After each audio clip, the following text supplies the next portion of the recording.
Welcome, everyone. Erik Roth here, shamanic alchemical astrologer, recorded here on September 26, 2025. And we got another episode of Science, Planets, and Stellar Rhythms coming up, especially this upcoming month of October. Another important month here, not as, I think, quite as volatile as previous months, but still important as we transition into the next wave, beginning primarily next year in 2026. Doesn't mean everything's going to be calm between now and then, but there's definitely, quite a bit taking place as we kind of pave the ground for the next big wave of this major transitionary period over these last few years. So, yeah, just looking at this upcoming month, and just take a moment here. I'm an astrologer, and I do readings professionally. I love sharing online what's upcoming for various astrological aspects to inform people, whether it be full moons and eclipses or major planetary conjunctions such as Saturn and Neptune. I'm here to help share and kind of broadcast this up to everyone out there so they can have a heads up as to what's coming up for in their world and for humanity at large. And then I also do of course, the in-person and online astrological readings. So you're welcome to contact me if you want something more personally in depth. I'm here to be able to share that with you as well. And what does this mean to you personally? What are these alignments? What are these aspects? How do they influence and impact your life? And how you can work with that on a deeper level to steer and to choose a life that is much more in alignment with your soul's intent. So there's a lot that I could share in that regard. So, all right. So here we go. We're going to go into this October 2025 video here. So welcome to episode 74 of Science, Planets, and Stellar Rhythms. All right, well let's get into it here. We're moving a little bit deeper into autumn here in the Northern Hemisphere, where most of the people live. But in the Southern Hemisphere, there's a chunk of people in the world that are moving into springtime instead of fall. So that's it's really interesting to see that sort of that flip of the seasonal energy south of the equator. All right, so let's get into what's coming up for October. So we have several things happening. We have, I think, the two biggest things for October is really the Chiron-Eris Conjunction and Pluto stationing direct. Of course, we have the new and full moons taking place, which I'll get into. Mars in Scorpio, Venus in Libra. Oh, there is a third big one, Neptune retrograding into Pisces this month of October as well. There is a Mars-Mercury conjunction, and it's actually going to be, interestingly enough, there'll be a series of three of them. So it's pretty rare for them to have a series of three conjunctions. There's usually a lot of Venus-Mercury conjunctions, each and every year, sometimes more than one. But for Mars, because it orbits outside of Earth, outside of Earth's orbit, there tends to be a less frequent amount. But since we're getting a three, this has a lot to do with one of these planets going retrograde, which will, of course, in November, Mercury will be going retrograde and going back and forth with Mars. Then the sun will move into Scorpio as well. Mercury will be in Scorpio and Sagittarius, where Mars is, moving into Scorpio here. Actually, Mars is already in Scorpio, so I apologize for that. It's actually moved into Scorpio in September. So that's a leftover from last month. So Mars is still in Scorpio throughout the month of October and doesn't change into Sagittarius until November.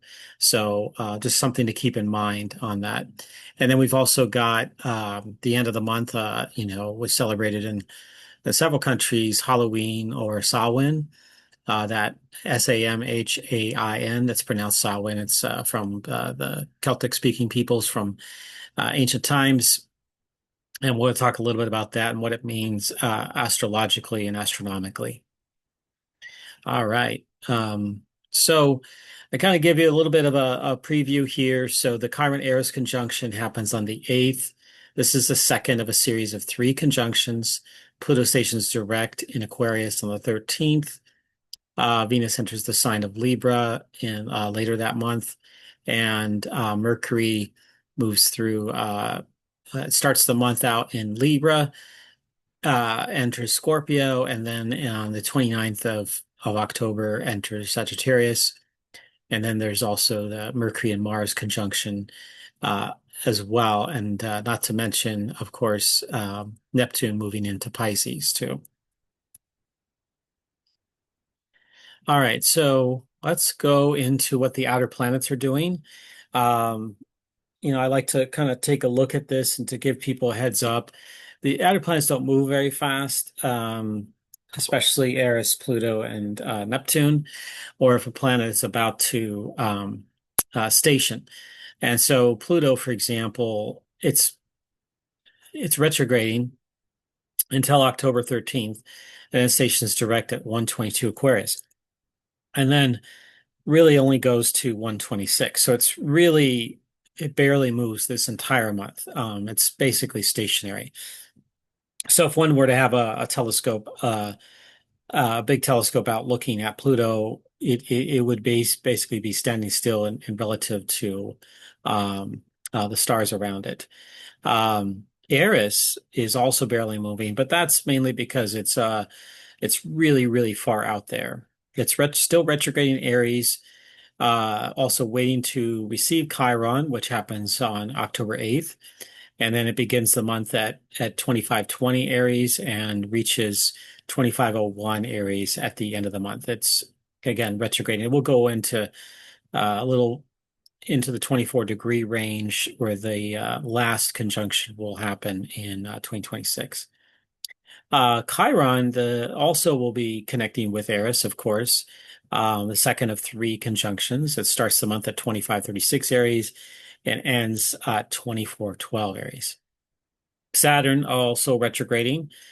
Starts the month at 2744 Pisces and ends at 2546. Neptune starts at 0032 and ending in October at 2947. And then Uranus is making its way back outside of Gemini, back into Taurus again for about 5 months.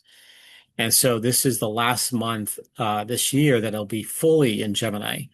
So it'll end the month at 0016 Gemini.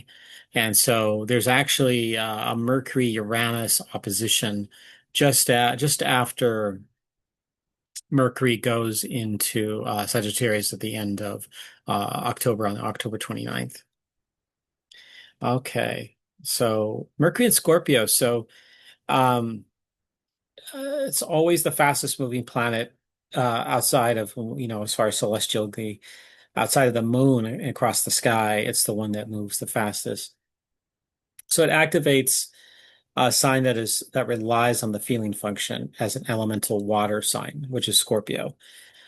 Scorpio mind is about feeling the energy around it and working with it to gain advantages in various ways. So working with it through life force. So it taps into the threads of feelings throughout the environment in order to feel what turns it on. And this could be through the deeper psychic shamanic realm to the life force in sexuality as well. And the Scorpio mind can, sometimes be perceived by others as manipulative, as selfish and or egocentric. However, Scorpio as an archetype is exploring the self as an intent. So it's this self-exploration process, which can also, especially for Scorpio, be able to go and connect to other realms. So it's the archetype of the shaman. The shaman goes and connects to those other realms in order to gain knowledge, and not just to help others, but also for itself and its own deeper sort of joy of being in that energetic realm. Not necessarily to escape reality, but more about this this connection in the body, the physical matter. What does it mean to bring in that alchemy of energy and matter? And of course, matter at its core is just energy, keeping things together in a solid way. So when Scorpio mind gets too immersed on the turn-ons and control, that is when it can lead to self-destruction. So, everything has its own shadow, but Scorpio mind is a really strong will, energy, can create and manifest things really, really well, and work in the shamanic territory for a lot. But it can, of course, the shadow of it can lead to deeper destructive tendencies. Mercury will square Pluto on the day after it moves into Scorpio on October 7th. So something to keep in mind when we're looking and moving through the month of October here. All right. So now we have a super full moon. There's a whole video that Caitlin Castell and I did about this upcoming full moon in Aries. And it's really a very interesting full moon because it sits right in the middle of all the planets that are happening, that are residing in Aries, during this time period. So you see this at 1408 Aries, the full moon. Super full moon means it's near its perigee. It's close to Earth. And so it's bigger. It looks brighter and bigger, and because it is in that way. A lot of people won't really notice the difference, in a casual way. But if you're a fan of the moon and really follow it and look at the full moons, you're going to notice this is definitely significantly brighter. So yeah, so it's interesting that it's kind of at this near the midpoint of Aries, between 0 and 29 Aries. And so it's helping to kind of work with this strong Aries will, fiery energy to get things accomplished, to push through and to defend and to be somebody that's a voice of justice in the world. It's also activating this Chiron-Eris conjunction, which happens on the 8th. So, in fact, on the next day, the moon takes that energy and conjuncts with Eris and Chiron on that day. And then, of course, on the October 8th, then we have the actual conjunction taking place. So this is a really important series of days between the 6th and the 8th with regards to Chiron and Eris. So here's the Sabian symbol of the full moon in Aries. This is, you know, the comes from the Sabian Oracle of Linda Hill from page 15. This is a person weaving a blanket. It's about the fabric of one's being, traditional pastimes and skills, weaving security and independence, patience and gentle handcrafting. It's kind of a mission to get to weave the fabric, to do the work in this, but also weaving in different experiences and energies into that fabric itself. So, including the past and potentially the future. So the interpretation of this is the creative outlet for accumulated energy and a creation of something worth doing in the world. So worth doing. This symbol also opens up a way to express oneself in a fashion that is unique to the person, while also honoring the skills and wisdom of one's ancestors and teachers. So the moon has a powerful connection to ancestors and to our past, to some degree, the human soul. So there is that, on a collective level, there is that connection. And so kind of connecting into the full moon, or why it's so powerful, because it stirs up a lot of stuff within us. And so it's up to us to really connect into it. This happens at 8:47 p.m. Pacific time on the 6th of October, if that's the exact. It's going to look full on the 5th and on the 7th as well. So even if you don't see the exact full moon, you're probably going to notice it the day before, the day after, or maybe after perhaps the clouds clear later that evening as well on the 6th. So the next two days later, we have the Chiron-Eris conjunction.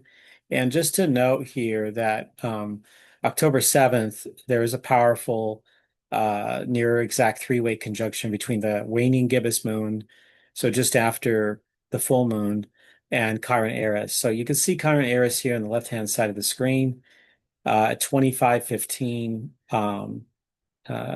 Aries, and the moon has already moved on to Taurus by then. But the day before, the moon will have been in this bracket with near exactly with Eris and Chiron. Eris, I think Eris and Chiron at the time of the conjunction, it's only about 3 minutes apart. So it's super close together here. So we're going to describe what all of this means. So Chiron-Eris really um, take sort of this voice. It has two major threads. One that is about really speaking one's truth, defending what needs to be defended, especially around justice and with regards to the voice of the feminine. But it's also about healing too, the wounds around the sort of the martial qualities in the world, the wounds that haven't been healed, that just keep being perpetuated over and over and over again without like really going into the deeper realm and finding out what's really going on. Instead, it just is sitting on the surface, and everyone's taking the wounds and using them in a way that is, especially in the mainstream culture, using them in a way where it's really creating more wounds. Now, but there are people that are working on this. And so you see this happen instead of reacting and creating more destruction. It's actually standing up and fighting for justice. It's standing up and taking action to help and heal and to serve out there in the world. So this is a big part of what Eris and Chiron are trying to help bring up. Like you see the like it's not just centered only in like the war areas, like what's happening in Gaza or what's happening in Ukraine, but it's throughout the world, and where there are injustices, where there are, deep soulful wounds that haven't really been touched, like America's history in particular, all of its history that hasn't been dealt with the original founding of the country, the Native Americans that lived here, slavery, all of these issues that haven't truly been fully, um, uh, you know, fully kind of closed out in the sense of the really coming together and making sure everything is good in a sense that everybody's feeling like they've gotten their voice and it's not being unearthed again and re-perpetuated in another form, like as what the cycles of history has taught us. Humanity's only just awakening, like in a long term from, the 19th century and the ending of quote slavery. But there's, of course, we have different forms of how we view that in as far as like modern times in like are people being slaves to capitalism, to consumerism, to, are they just working way too hard in order to just, put food on the table? That's, one could see that can be really at times very, very destructive in the long term if it's perpetuated over and over again. So, but it's also about showing up and standing up and fighting for one's rights here. And this is a Chiron-Eris, this is the second of three conjunctions.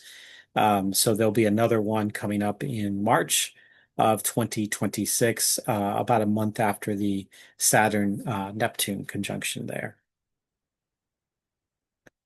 All right. So Pluto also stations direct on October 13th. This is at 122 Aquarius. This is definitely being seen in the world. Um, this planet is a symbol of the underworld and the shadow. It's this it's this force that is not about control and shows up in ways that help us move into a place of surrender in our lives. And of course, we're looking at this from a general way in um, humanity on a global scale. So issues surrounding the developments of and shadows of energy tech, consciousness development, AI, democratic values, and free speech, along with the freedom in general to continue to be strongly in the field right now. But there's also the side to Aquarius that is humanitarian, egalitarian, and a certain idealism that paints an objective picture for freedom for all. And we could see this definitely really, really strongly being played out, much more so than in previous years, as Pluto gets a little bit more into Aquarius and deeper into Aquarius. Like at the station point at 122 Aquarius, so it's it moved all the way almost to 4 degrees Aquarius this year.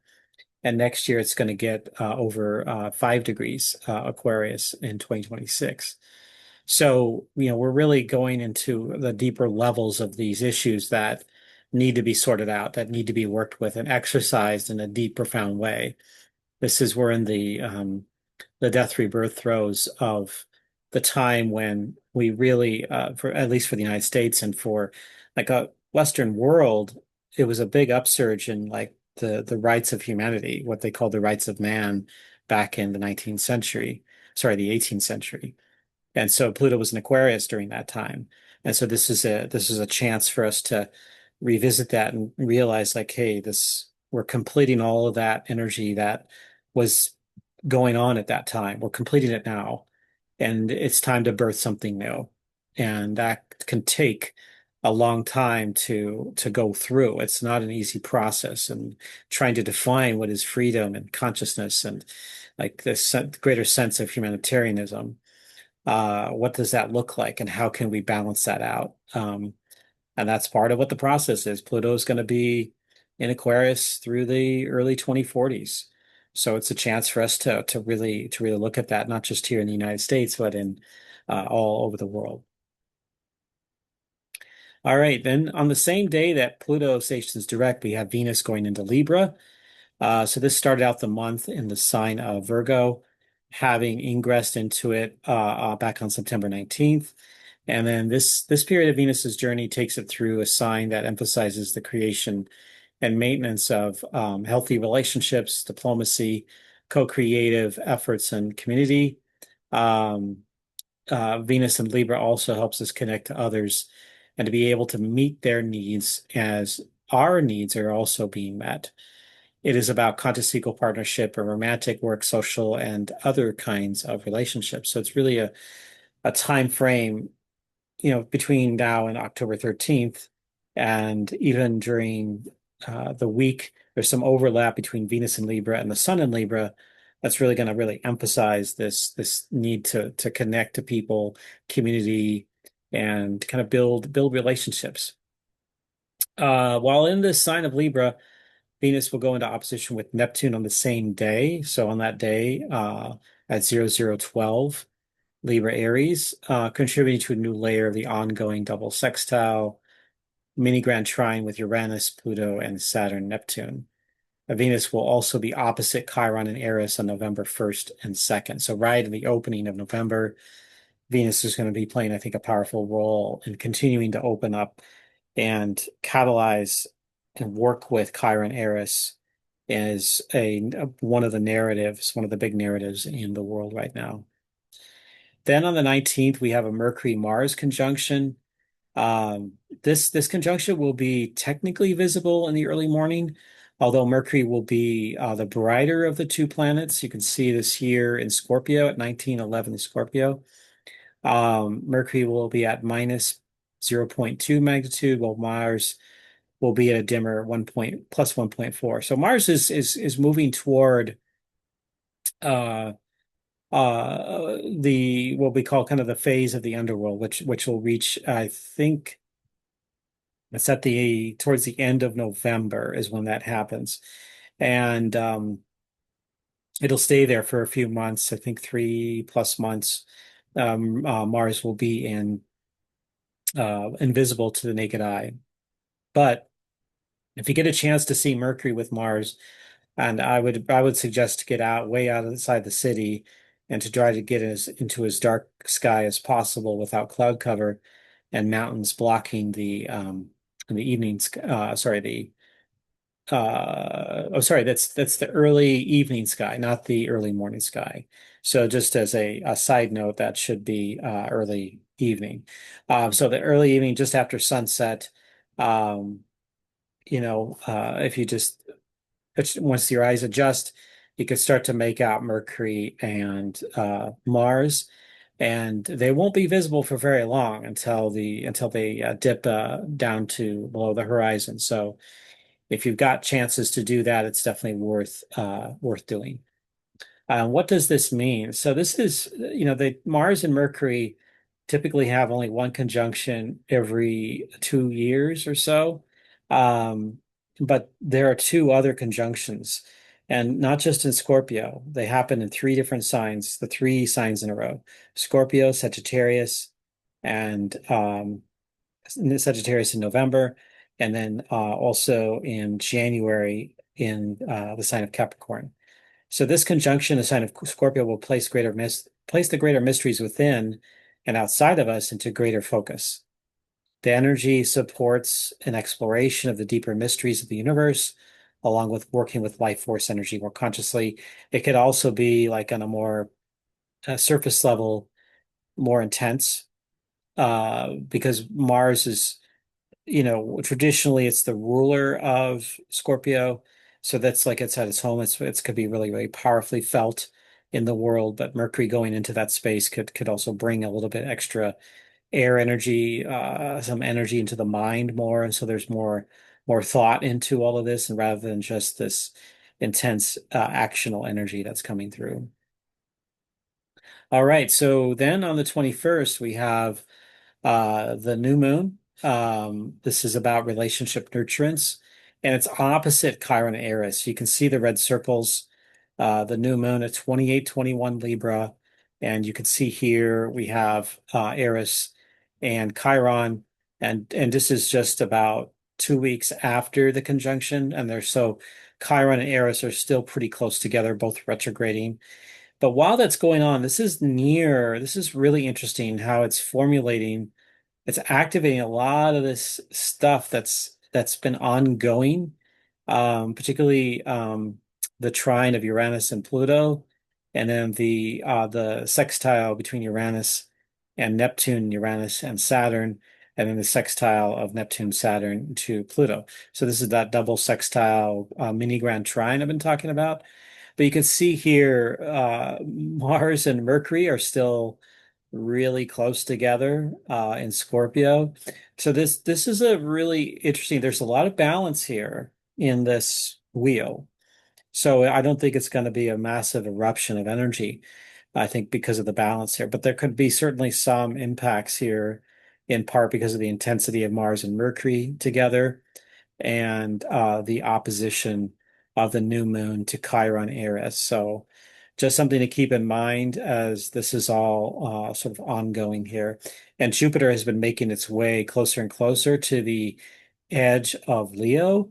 It doesn't quite get there. It reaches a little over 25 degrees Cancer before it retrogrades in November. But it's within 10 degrees of an opposition to Pluto, so, and trines Eris and Chiron. That could be both helpful and sometimes make things bigger with Jupiter. So this is really, really complex, having almost all of these planets involved in some way on the screen. That's really, really rare. Okay, so the Sabian symbol of this new moon kind of adds another layer, another interpretation to this. This is the Sabian symbol's 29 Libra of the new moon. This is mankind's vast enduring effort for knowledge transferable from generation to generation. She writes mankind's, I would say, humanity in that way, rather than mankind, but that's, people can use different words, I guess, in that way to describe the collective, of what humanity is. The old version was, I would say, mankind. All right, so this really has to do with the need to keep humanity in the know and to not destroy, but to preserve what we've learned, and particularly not just the knowledge or the facts, but the wisdom. That is probably the most critical. It's the wisdom of all of that that is passed from generation to generation. Because if we don't learn, if we all we have the facts, then we could completely misinterpret the facts. We could move off in directions, but we want to learn from what our ancestors taught us in various ways. So this is a great new moon with which to connect to our ancestors personally and collectively. This happens again on October 21st at 5:25 a.m. Pacific time and at 28 degrees, 21 minutes. Now, the new moon, just will share briefly, in ancient times, the new moon was not the exact conjunction of the moon and the sun. The new moon was the first sighting of the crescent moon after the conjunction of the sun and moon. So that would be the new moon. It was like newly born. So you actually see it in the western horizon. It's a thin sliver of a moon. So they typically called this kind of the black moon or the hidden moon, the sort of the moon that was just not visible. And so there was different interpretations around that at that time. But it's also kind of a seed to something new, a new lunation that's happening here for the world, for humanity. Then on the 22nd, Neptune regresses or re-ingresses into Pisces. It enters the month in Aries and then ends the month at 2947 Pisces. Neptune will be in Pisces again for 3 months, October 22nd, 2025 to January 26th, 2026. So a lot of the themes that um, Neptune brought forth since 2011 are, you might say, kind of being reflected upon here during this transit. And certainly in combination with Saturn, some of the themes that in the last 3 years, since 2023, with Saturn and Pisces, 2023, 2024, 2025, is really also on the altar right now. So we've seen a significant rise in visionary illusions, rise of beliefs without any kind of tangible reality or like a hold in some type of anything. Um, Dreams and desires that had trouble securing footing in the world. It doesn't mean that they're not going to take hold later. They just are in this sort of nebulous state. It also precipitated a great expansion in interest in mental health treatments that involve psychedelics, along with, of course, recreational and drugs as well. So when Saturn joined Pisces, regulations and laws around the reality-altering substances started to erode back into limiting their use at times, natural or otherwise. But they've also found ways to work with them more practically rather than just outright banning them. So this is like the pendulum swinging back and forth here, trying to work this in some bigger way. What's fascinating is that, in the 1960s when LSD came out, they were actually using that for mental health treatment, and they're starting to rediscover that actually recently the promises of that drug and what it could do for people for trauma and other mental health issues. So there is the potential for new kinds of treatments, a more like a greater, perhaps even a maturation of this energy to come through. And it's, even the 1960s, we had massive political assassinations taking place, and we're getting them during this time now too. So there's certainly some throwbacks to that period. And there was astrologer S.J. Anderson was looking at the Saturn Jupiter revolution. So there's this throwback to the 1960s with Saturn Jupiter and Neptune at that time. I can't remember where specifically it was, but there was the Virgo Uranus Pluto conjunction that was taking place and opposite Saturn in Pisces at that time as well. So there was definitely some things going on back in the 19 mid to late 60s that are going on today, some throwbacks to some themes. And so just something to keep in mind as we look at this crazy world unfolding right now. You can look look back to the 1960s and see a lot of the same issues that were taking place. Granted, at different time, different technologies at that time, different away kinds of awakening revolution at that time, but some themes are happening that are uh, being reflected now. All right, so the sun also moves into Scorpio on the same day that Neptune goes into Pisces. So it moves into a new sign every month. So this is kind of a season of storms and response to the storms. Storms being the fact that there's to some degree some chaos, but it's also the fight and the desire to control and utilizing life force. And the outflow of that is also a strong creative expression that can manifest into reality. As I shared earlier, Scorpio is an archetypal sign of the shaman, sorceress, and edge walker. It is the sign that helps us reach the edge of life and see what is beyond.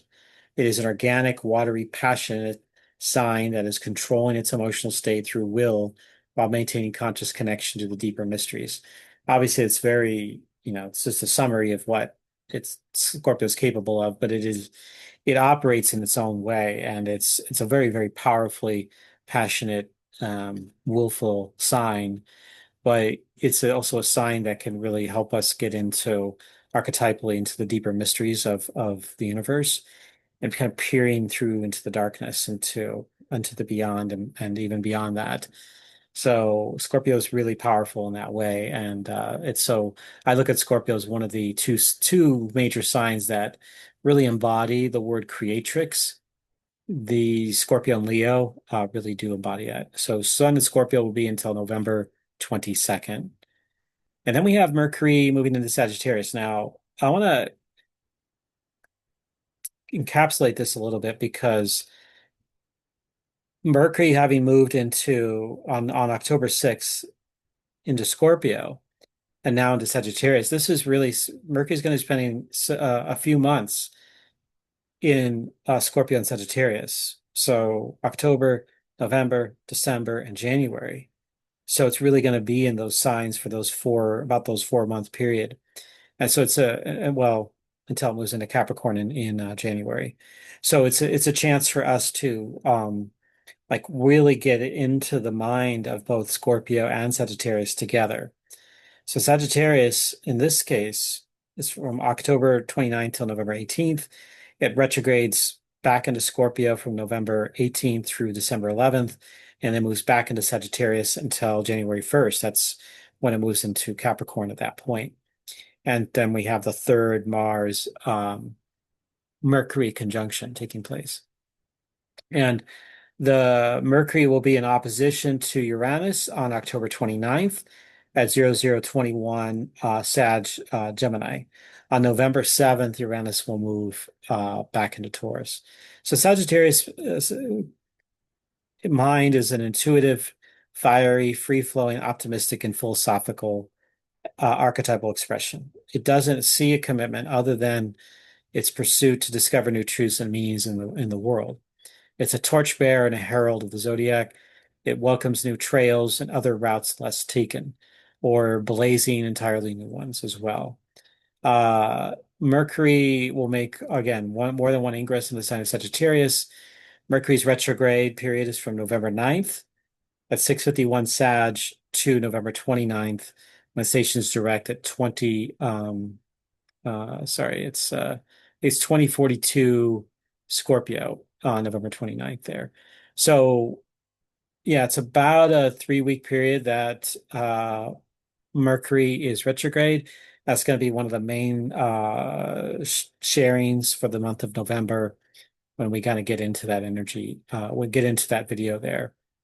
So yeah, I don't look at Mercury retrograde as something scary, but it's definitely something to watch for and to pay attention to and to make sure that you have just this awareness of what's going on. So I'll talk more about that in the next month's video.